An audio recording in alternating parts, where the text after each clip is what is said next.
దేవునికి స్తోత్రం కలుగునుగాక. అందరూ బాగున్నారా?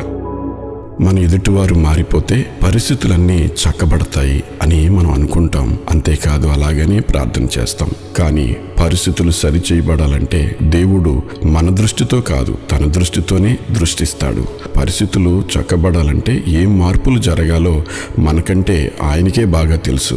మనలోని పాపం మనలను తన నుండి వేరు చేస్తుందని ఆయనకి తెలుసు. ఆ ఎడబాటే మన ప్రార్థనలకు జవాబు ఇవ్వకుండా మనల్ని అడ్డగిస్తుందని కూడా ఆయనకి తెలుసు. నా హృదయంలో నేను పాపమును లక్ష్యము చేసిన ఎడల ప్రభువు నా మనవి వినకపోవును అని కీర్తనకారుడు 66వ కీర్తన 18వ వచనంలో ప్రార్థిస్తున్నాడు. ప్రార్థనలకు తన జవాబులను అడ్డగించే మనలోని పాపాలు తీసివేయబడాలని దేవుడు ఆశిస్తున్నాడు. మన ప్రార్థనలకు తాను జవాబిచ్చేందుకు గాను మన హృదయాలు శుద్ధి చేయబడాలని ఆయన కోరుకుంటున్నాడు. దేవుని ఎదుట మన స్థితిని ఒప్పుకుని మనం సరి చేయబడినప్పుడు మన పరిస్థితులను దేవుడు చక్కబెడతాడు.